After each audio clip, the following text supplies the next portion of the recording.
মুসলমানের গায়ে হাত লেগে যে গা পুড়ে যাচ্ছে তোমাদের, এত পীড়িত কেন?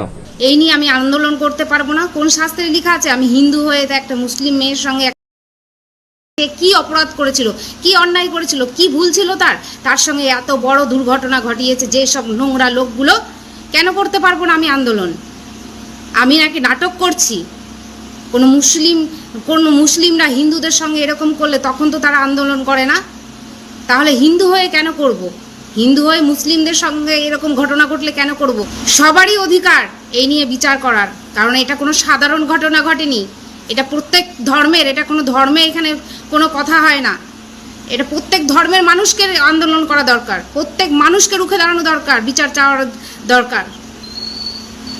আজকে গোটা পশ্চিমবাংলা, গোটা ভারতবর্ষের মানুষ আন্দোলন করছে, বিচার চাইছে, সব জাতির মানুষ বিচার চাইছে, আর এটাই হওয়া দরকার। বারুইপুরের ঘটনাটা দেখার পর কিছু মানুষ বলবো না, অমানুষ, অশিক্ষিত বলবো এদেরকে, তাদের ভিডিও, তাদের বক্তব্য দেখলাম আর সত্যি ভীষণ লজ্জিত। তারা হিন্দু মুসলিম পলিটিক্যাল খেলা চালু করে দিয়েছে। আচ্ছা, আমার তো দেখার দরকার নেই যে মেয়েটা কোন ফ্যামিলির, কোন জাতি, কোন ধর্মের। দিন শেষে সে একটা 12 বছরের বাচ্চা মেয়ে, যে নিজের জীবনটা শুরুই করিনি, যে নিজের জীবনটা দেখতেই পায়নি। আর যারা রেপিস্ট হয় তাদের কোনো জাত ধর্ম কিছু হয় না। আসলে দোষটা কাদের? আমাদেরই দোষটা। কারণ আমরা যখন 18 বছরের ঊর্ধ্বে কোনো মেয়েকে দেখি এরকম ভাবে, তখন তাকে কি ড্রেস পরেছিল, কোথায় গেছিল, কখন গেছিল, কত রাতে গেছিল, সে কি করেছে যার জন্য ছেলেরা উত্তেজিত হলে, ছেলেরা তো এমনি এমনি উত্তেজিত হয় না, এসব জাজ করতে যায়।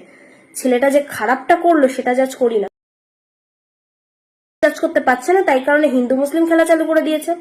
আমি জানি না এদের শাস্তি কি হবে, কিন্তু দেখলাম একজন, ওটা ওর খুব কম হয়েছে। যেভাবে মেয়েটাকে মেরেছে তোরপিয়ে, সেইভাবেই ওকে মারা উচিত ছিল, তোরপিয়ে মারা উচিত ছিল। আর যাদেরকে অ্যারেস্ট করেছে, কয়েকজনকে নাকি অ্যারেস্ট করেছে, আমি জানি না এদেরকে কি শাস্তি দেবে, বাট আমার মনে হয় এদেরকে পুরো পাবলিককে দেখিয়ে শাস্তি দেওয়া উচিত, আর এমন কঠিন শাস্তি দেওয়া উচিত যাতে করে এই অমানুষগুলো পরে কিছু করতে গেলে দুবার ভাবে। কারণ আমাদের ভিতরে এই অমানুষগুলো বসে আছে। আমরা তো পুরো একটা দলকে চেঞ্জ করে দিলাম মেয়েদের সেফটির জন্য। পারলাম সেফটি দিতে? পারলাম না, কারণ ওই অমানুষগুলো আমাদের ভেতরেই থাকে, আমরা আইডেন্টিফাই করতে পারি না। আর ওদের সাহসটা এই কারণেই বাড়ছে, কারণ ওরা জানে এর তো কোনো বিচার হয় না, এর তো কোনো শাস্তি হয় না, আমি এটা করলেও কেউ শাস্তি দেবে না, সেই কারণে ওরা সাহসটা বেশি পাচ্ছে। রাত দখল করো আর মোমবাতি হাতে নাও, কোনো কাজ হবে না যতদিন না ওদেরকে কোনো কঠোর শাস্তি দেওয়া হবে। আর যতদিন এই অমানুষগুলো সেই শাস্তিটা নিজে চোখে দেখবে, ততদিন পর্যন্ত ওদের ভেতরে ভয় কাজ করবে না, ততদিন পর্যন্ত এইরকম অমানুষগিরি ওরা করেই যাবে।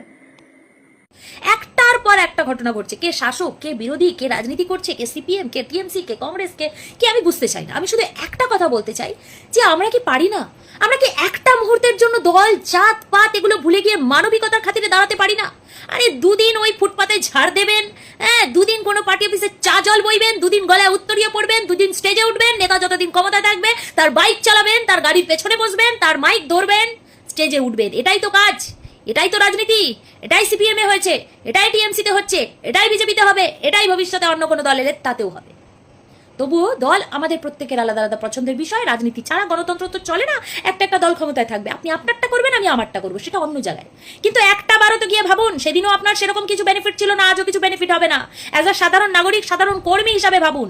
নেতা হলে আলাদা ব্যাপার, সে আপনি বিজেপির বড় নেতা হতে পারেন, টিএমসির হতে পারেন, সিপিএম এর হতে পারেন, সেখানে আলাদা বেনিফিট থাকবে। আপনি একটা পদে যাবেন, আপনি অনেক টাকা স্যালারি পাবেন, অনেক লোক আপনাকে চিনবে, আপনার প্রভাব প্রতিপত্তির দাবদাবা থাকবে, সের জন্য আপনি করছেন, সেটা মেনে নিলাম।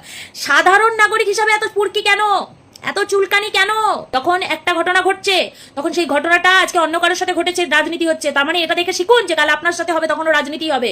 সমাজ যদি না বদলাতে পারেন, পৃথিবী যদি না বদলায়, সিস্টেম যদি না বদলায়, ভারতবর্ষ যদি না বদলাতে পারেন, তাহলে কোনোদিনও তো আপনিও বিচার পাবেন না। এই একটা কচি মেয়ের সাথে যে ঘটনাটা হয়ে গেল, অকালে এত ফুল ঝরে পড়ে যাচ্ছে, বিবেক কি জাগ্রত হচ্ছে না? কদিন ঘাপটি মেরে বসেছিলেন, একটা প্রচার করেননি, বসে বসে অপেক্ষা করছিলেন যে আরেকটা ভাগাড়ে মরা কখন পড়বে, তারপর খাবলাতে শুরু করে দেবেন। প্রসেনজিৎ যেই পড়ে গেল, শুরু হয়ে গেল বাওয়ালবাজি, শুরু হয়ে গেল জিহাদি জিহাদি জিহাদি। হ্যাঁ, আপনি দেখেছেন কোনোদিন কোনো জিহাদির জন্য রাস্তায় নেবে কোনো মুসলমান বলছে যে হ্যাঁ এই জিহাদি খুন করেছে, বেশ করেছে, আমি এরকে পানা দেবো, হ্যাঁ আমি একে বাঁচাবো? কোনো পলিটিক্যাল দল, সব দল জিহাদি না, টিএমসি, কংগ্রেস, সিপিএম সবাই জিহাদি না? সবাই পাকিস্তানের সমর্থক, সবাই ভারতবর্ষের বিরোধী, তাই তো? সবাই খুনিদের সমর্থন করে। কোনোদিন দেখেছেন এরা গিয়ে বলছে যে হ্যাঁ খুন করেছে, বেশ করেছে, একে বাঁচাবো? কোনোদিন দেখেছেন? রাজনীতি সব জায়গায় হয়, আপনারাও করেন, ওরাও করে, ওরাও করবে, আপনারাও করবেন, কিন্তু বিবেক মরে যায় কোথায়? হ্যাঁ, এত বড় নির্লজ্জ বেহায়া। যখন দুদিন ধরে আমি দেখলাম যে ওই মেয়েটির 4 জন অপরাধী সনাতনী, হ্যাঁ, শুধু ওই মেয়েটির কেন, আবার দেখুন সারা ভারত জুড়ে দেখুন, আর বলতে ইচ্ছা করছে না। শুনেছেন তো রাজস্থানেই তো মনে হয়, কারণ এই নিউজগুলো এলে আমি স্কল করে দিই, আমি শুনি না, কারণ আমি জানি মরাচোদা জায়গায় কেউ বিচার দেবে না। আমি জানি আমি ফ্রাস্ট্রেশনে ভুগি যখন এই নিউজগুলো দেখে। আমি জানি যেখানে কোর্টে যাবে তার মা বাবা বারবার করে একোট ওকট সেকট ধাক্কা খাবে, বারবার করে বর্ণনা দেবে, যদি বেঁচে থাকে তাহলে বর্ণনা দিতে হবে কোথায় কি হয়েছে, কে কখন হাত দিয়েছে, কিভাবে করেছে, আর যদি মরে যায় তাহলে রাজনীতি হবে এগুলো। এর জন্য আর ভালো লাগে না প্রতিবাদ করতে। কোনো ভিডিও পোস্ট করিনি, কিন্তু আবার না বলে পারলাম না যে এই যে শুরু হয়ে গেলেন শকুনের মতো যে জিহাদিরা মেরেছে, কেন বলতে পারলে না? এই দুদিন ধরে জোড়া প্রচার করছিল যে অপরাধী ধর্ষক এরকম ভাবে যে প্রচার হলো যে হিন্দু মুসলিম এক হয়ে বারুইপুরের লড়াই করছে ওই কচি বাচ্চাটার জন্য। হ্যাঁ, অপরাধীরা অ্যারেস্ট হয়েছে, অবশ্যই তাদের শাস্তি যেন মৃত্যুদণ্ড হয়। এই যে আন্দোলনটা হলো, আপনারা পারলে না প্রসেনজিতের জন্য এরকম আন্দোলন করতে, আপনারা পারছেন না প্রসেনজিতের জন্য ঠিক একইভাবে লড়তে, যে অপরাধী বলে বলে লড়তে। কিসের জিহাদি বলেই তো বর্ডার লাইন কাটছেন। হিন্দুদের জন্ম কি শুধু মরার জন্য হয়েছে? ভারতবর্ষের মাটিতে হিন্দুদের জন্ম কি শুধু আপনাদের রাজনীতি করার জন্য হয়েছে?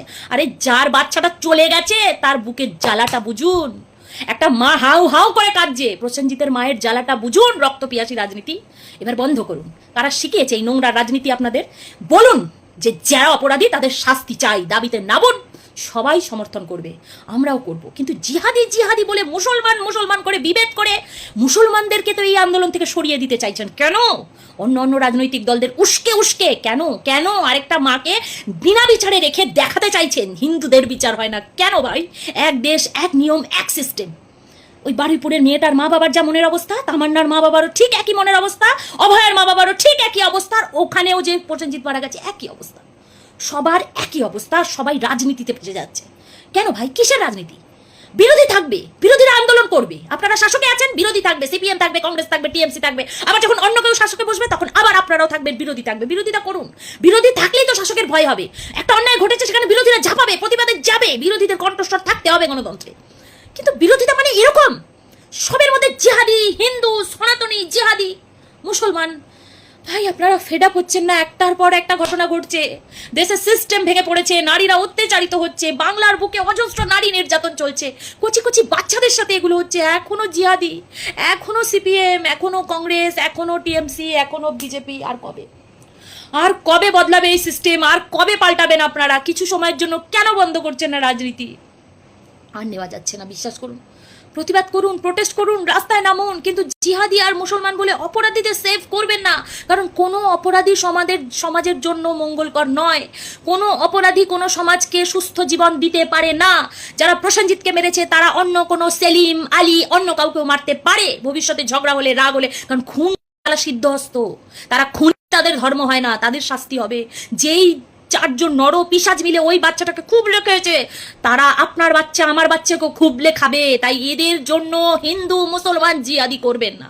মানবিকতা জাগান, শক্ত হন, প্রোটেস্ট করুন, বিচারের জন্য করুন। পুরো বিচার চাই আমাদের, যাতে আইন তৈরি হয় ভারতবর্ষে আইন তৈরি হচ্ছে না, কঠোর শাস্তি নেই বলেই মানুষ দিনের পর দিন অপরাধ করছে, খুন করছে, ভাবছে পার পেয়ে যাবো, এরকম ঘৃণ্য ঘটনা ঘটাচ্ছে। কেন জানেন?